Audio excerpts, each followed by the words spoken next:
A celebration of life service for Tyre Nichols was held in Memphis, Tennessee today, honoring the life of the young man who was viciously and brutally murdered by 5 black police officers who have now been fired.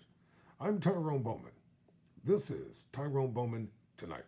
According to BBC News, family, friends, and civil rights leaders gathered in Memphis on Wednesday to mourn the death of 29-year-old Tyre Nichols. Mr. Nichols died 3 days after he was beaten by police following a traffic stop. 5 officers were charged last week over his death. Relatives as well as national figures, including Vice President Kamala Harris and actor Spike Lee, came to Tennessee to pay their respects. During the 3-hour ceremony that featured gospel songs and African drumming, those who knew Mr. Nichols spoke of a kind and caring father who enjoyed skateboarding and photography, while many called for police reforms. Reverend Dr. J. Lawrence Turner, a pastor at Missionary Boulevard Christian Church, began the service by mourning a son, father, brother, friend, human being gone too soon and denied his rights to life, liberty, and the pursuit of happiness. Several other prominent leaders also gave speeches, including Vice President Harris, who told Mr. Nichols' family the country was mourning with them. Mothers around the world, when their babies are born, pray to God when they hold that child that body and that life will be safe, she said. Yet, we have a mother and a father who mourn the life of a young man who should be here today.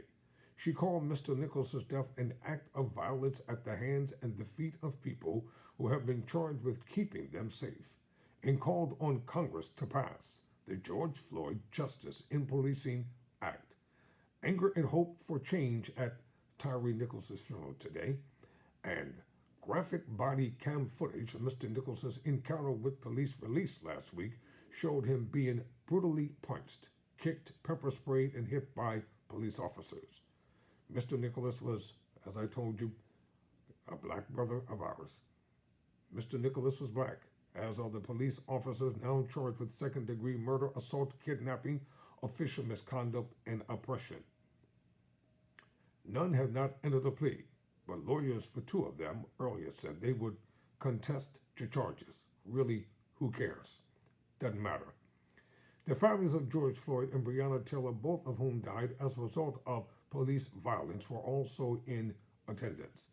Mr. Nichols' siblings remembered their brother as someone who touched many lives, including older sister Kenyatta Dixon, who said through tears that a younger brother was robbed of his life, his passions, and his talents, but not his light.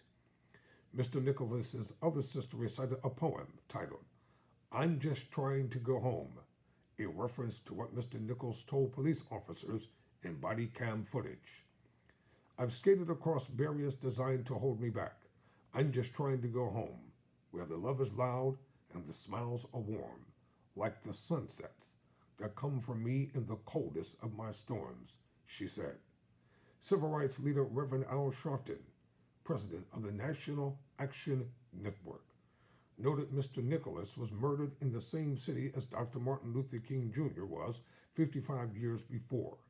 There's nothing more insulting and offensive than police officers beating their brother to death, he said. If that man had been white, you wouldn't have beat him like that night. He said, pledging to never let Mr. Nichols' memory die. Ben Crump, the high-profile attorney representing Mr. Nichols' family, said police failed to see him as a human being. He said the world needed to secure equal justice for Mr. Nichols. He and other civil rights activists have argued police culture is to blame for Mr. Nichols' death. They have said Memphis Police Chief Cerelyn Davis' swift response in charging the 5 officers should be a blueprint for justice going forward. Ms. Davis has said the treatment of Mr. Nichols defined humanity. Mr. Nichols' mother, Rovon Wells, who spoke briefly during the service, also urged lawmakers to pass the George Floyd Policing Act because there should be no other child that suffered the way her son and many others have, she said. The youngest of 4 children, Mr. Nicholas grew up in it's kind of moving here. Let me get myself together. The youngest of 4 children, Mr. Nicholas grew up in Sacramento, California, before moving to Memphis in 2020. During the coronavirus pandemic, to be closer to his mother, he was a father to a 4-year-old boy and worked at FedEx with his stepfather, Rodney Wells. A photo slideshow played during the funeral displayed Mr. Nicholas's many life passions, including capturing sunsets on camera and spending time with his son.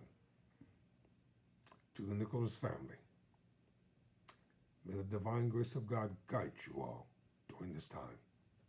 I'm Tyre Bowman. Never surrender. Never quit.